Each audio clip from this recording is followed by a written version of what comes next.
France beat Norway 4-1. Here, the Ballon d'Or winner, and he scores.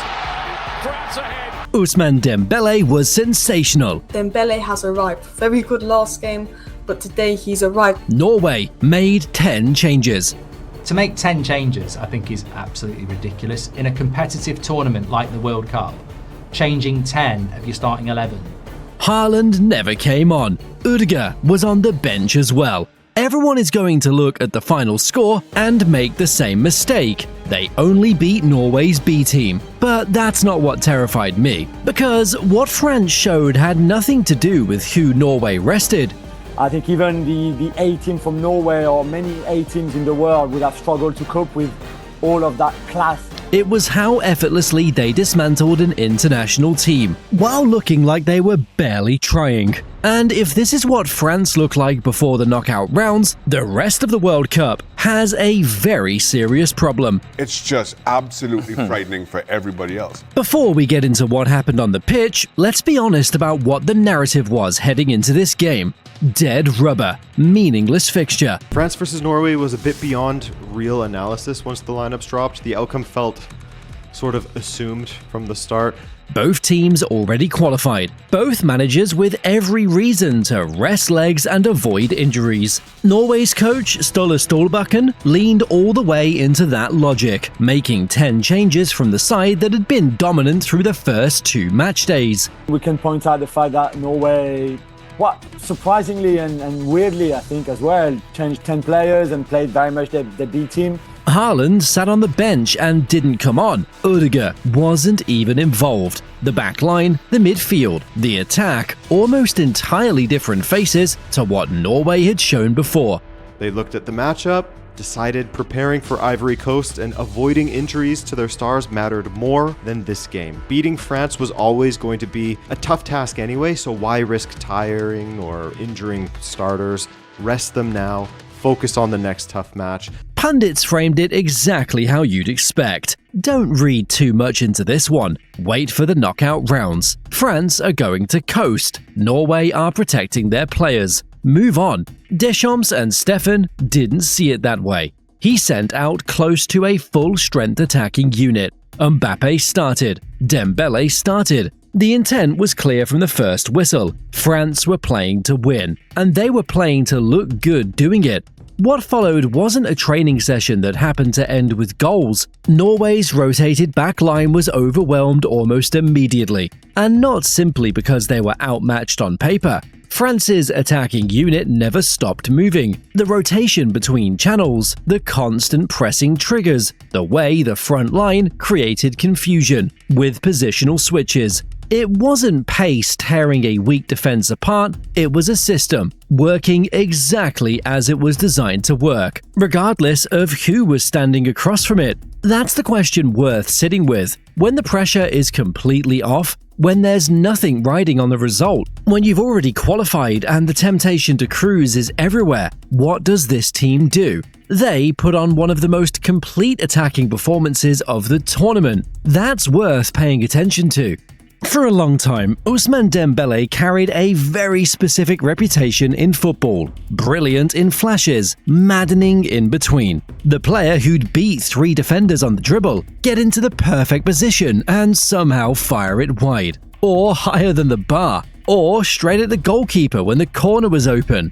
At Dortmund, the talent was obvious enough that Barcelona paid close to 140 million euros for him. Then at Barcelona, the pattern repeated. Injury, inconsistency, questions about attitude, about professionalism, about whether he actually wanted it badly enough. This player that was at Dortmund and Barcelona and who was very inconsistent and who had his disciplinary issues in terms of being late for training. He was subbed off at halftime in a World Cup final. Fast forward to the FIFA World Cup. In the final, he had one of the worst performances ever in a World Cup final. L'Equipe categorized it as a performance not worthy of a World Cup final. That guy who got subbed off in the first half of the game against Argentina. Think about that for a second. You've worked your entire life to reach that moment, and your manager pulls you before the second half starts. Then, Luis Enrique arrived at PSG. What Enrique did wasn't complicated, but it was the right thing at the right time. He built a structure where pressing and defensive work weren't optional extras for the attackers. They were the baseline. If you weren't tracking back, you weren't playing. Dembele bought in completely, and the results were immediate. He became the engine of PSG's press. Coming to Paris Saint-Germain, working with Luis Enrique, becoming the Dembélé that we know now, but even becoming the leader that I've never expected from him. He was an artist, he was a fantastic player, but the consistency that he showed and the power that he has, saying the word that he said, that if I'm not running back, if I don't get back into position, the coach won't put me. It says a lot about what he wants to achieve and how he thinks the collective is important. Great player. He covered ground he'd never covered before. And of course, Ousmane Dembélé has been one of the best players of the season, if not the best one. He scored, he passed, he fight, he defends, and that's the real mentality. And when he got the ball in attacking positions, the confidence that came from that collective work made him sharper, quicker to decide, and nearly impossible to stop. The Ballon d'Or followed. For many, it still felt like a surprise. Against Norway, the Ballon d'Or winner looked like a man settling a debate for good.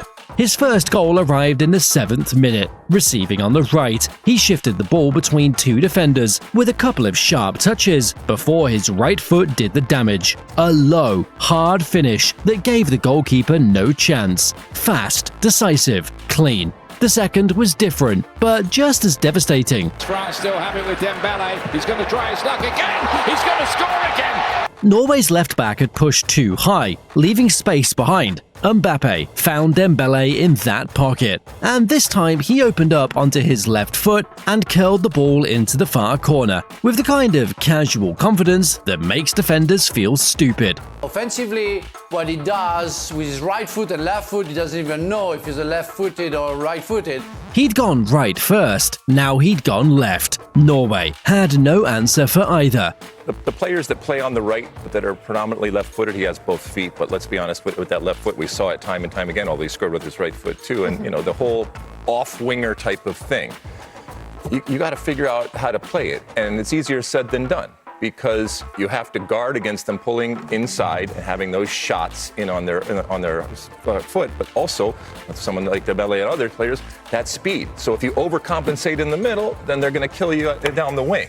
By the time the third arrived just before the half hour, it was almost cruel. Norway knew what was coming. They could see the run forming. They knew which side he'd cut onto. They understood the movement. It didn't help. Dembele collected, shifted, and nestled the ball into the corner again before the defenders had mentally committed to stopping him. 3 shots, 3 goals, 65 minutes on the pitch before Deschamps took him off to preserve his legs. His SofaScore rating finished at a perfect 10. Only one of 3 players in the entire tournament to receive that mark. And what about the confidence as well that Ousmane Dembele is going to have after today? He had a hat-trick, he was brilliant, and he is just one of 3 players now to be rated a perfect 10 from SofaScore in this World Cup. The detail that matters most isn't the hat-trick or the rating. It's that Norway's defenders were never surprised by what he was trying to do. They saw every run coming. They knew which foot he preferred. They set their shape specifically to limit his space, and he scored 3 anyway. Because knowing what's coming and actually stopping it are 2 completely different problems when the player in front of you is this good. One analyst on ESPN put it simply. He was the almost guy, the guy who cut inside and fired just wide. Now he's the guy who scores a hat-trick in a World Cup. The talent was always there for Ousmane Dembele, but he was the almost guy. The guy that would cut to the inside and he's about to shoot and you think that he's going to put a top corner and no, it goes just wide. He was that guy. And he has now become the guy who scores a hat-trick in a World Cup. And from the graphic that we just saw, a guy who's very consistent in putting the ball in the back of the net in the same spot. He's not finished growing into this version of himself either. Here's what made France's performance against Norway even harder to process. Their best player on the day didn't score. Mbappe finished with 2 assists and 0 goals against a second-string Norway side, with the Golden Boot race alive and the chance to pad his tally sitting right there. He repeatedly chose the correct pass over the selfish shot. The first assist was a sweeping ball that released Dembele into the space behind Norway's high left back. Perfectly weighted, perfectly timed. The second came from a spell of hold-up play in midfield, drawing two defenders before laying the ball off to the right channel, exactly when Dembele needed it most. That kind of decision-making doesn't happen by accident. It happens when a player trusts the system around him, more than he trusts his own statistics. This France squad has no competition for headlines, only competition to win. It's not easy to play all these stars, and that's the most difficult part for a manager in this case, because to make them combine and make them work together is not only being a star, okay, let's put them out. They need to work together. Now they're all connecting. Even the goalie, he's shining also. And that shift in mentality is something opponents can't game plan against. Then Dembele came off, and France didn't slow down. Désiré Doué came on with the game already won, and he played like someone with something to prove anyway. In the 94th minute, he powered a header into the net to make it 4. Clean contact, good positioning, total composure. For a player regarded as one of Europe's most exciting attacking prospects, it was exactly the kind of moment that builds knockout round confidence. But the real argument Doué's goal made wasn't about him personally. It was about what France carries behind their first 11. Mateta, Barcola, Ryan Cherki, Doue. When Deschamps rotates, he doesn't drop the attacking threat, he just changes its shape. Other teams rotate into their B plan. France rotate into a different version of their A plan, and the opponent has to figure out an entirely new set of problems. The French have players that can affect every aspect of the game. If it's a team that wants to be hard to break down and be defensively sound and put everyone behind the ball, you could play Ryan Cherki. You can bring him on, who's good in tight areas to open up the game. If it's a team that wants to go expanding with you toe-to-toe, you've got all the players already. Yeah. So they have the luxury more than anything else.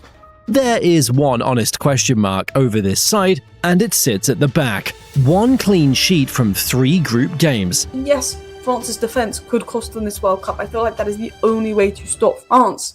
Some looseness down the flanks when the wing-back pushes forward. Upamecano has the quality to dominate at this level, but he also carries a history of concentration errors at the worst possible moments. Against a sharper attack in the knockout rounds, those aren't footnotes, they're entries on a scouting report. The problem facing any opponent, though, is the impossible arithmetic at the other end. Sit deep and try to absorb France's pressure. They'll pick you apart through the channels. Press high and try to disrupt their build-up. They'll cut through you on the counter with pace that most defenses can't live with. There's no clean answer. Every tactical choice comes with a cost. 10 goals in 3 group games, without even reaching what feels like their real ceiling. That's the part that should keep other managers awake. France scored 10 goals in 3 group stage games and haven't looked like they've hit their best yet. Every contender in this tournament has a real weakness France can hurt. France's weakness, by comparison, barely registers against what their front end can produce. Well, and that's the scary part about France, that we're talking about Ousmane Dembélé, the current Ballon d'Or winner, and he may not be their best player. We're talking about Kylian Mbappé, who may end up winning the Golden Boot in this tournament, and he may not be currently their best player. Michael Olise seems to be their best player right now. And so when you think about France and you think about what they're able to do and the talent that they have in the attack, it's elite. The last team to look this complete and this deep at a World Cup went all the way. If you want to follow this France side all the way to the final and find out who, if anyone, can actually stop them, subscribe and hit the bell. And drop in the comments below, which team do you think has a real chance of knocking France out?